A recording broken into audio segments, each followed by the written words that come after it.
Seeds of Wisdom RV and Economic Updates Thursday afternoon, the 4th of September 25. Listen to the full version on the official dinarreport.com website and become our supporter on Patreon. Good afternoon. Dinar recaps. BRICS news. Sri Lanka, Kenya, Panama snub US dollar. Take BRICS loan in yuan. Emerging economies turn to China's cheaper yuan financing as an alternative to the dollar, raising questions about the future of U.S. currency dominance. Cheaper loans, strategic savings. Developing nations are increasingly looking to Beijing for funding, and specifically in Chinese yuan. Kenya, Panama, and Sri Lanka are the latest to strike loan deals with China, bypassing the U.S. dollar in favor of cheaper financing. Panama saved over $200 million by switching its loan currency to yuan, citing lower foreign exchange costs.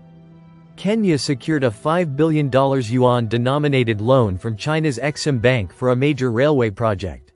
Sri Lanka has requested yuan financing to revive stalled infrastructure projects, a request Beijing is expected to approve. For these governments, the decision is not ideological but financial. Yuan loans simply cost less. BRICS leverages yuan appeal. China, a leading member of BRICS, is actively promoting yuan lending as a competitive alternative to dollar debt. Borrowing costs in US dollars currently range between 4.25% to 4.50%. Loans in yuan are offered at rates near 1.4%, a dramatic difference, by providing cheaper financing.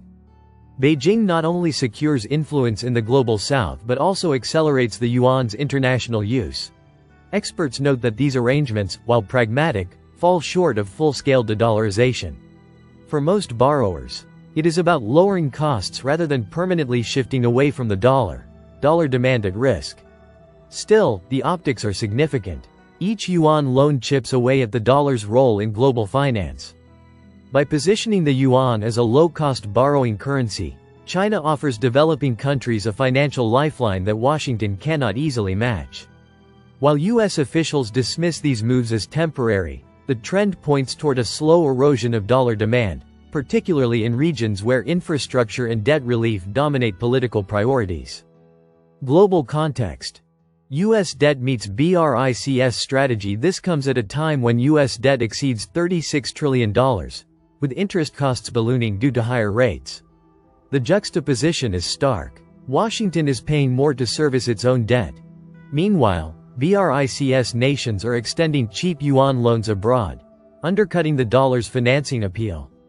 This dual dynamic, rising U.S. fiscal strain versus BRICS yuan lending, amplifies the global conversation on de-dollarization. While not yet a structural shift, these financing decisions strengthen BRICS' broader campaign to diversify away from dollar dominance in trade, energy, and now sovereign debt. Why this matters. Kenya, Sri Lanka, and Panama may see yuan loans as a practical cost-saving measure, but the broader effect is strategic. BRICS is normalizing non-dollar financing.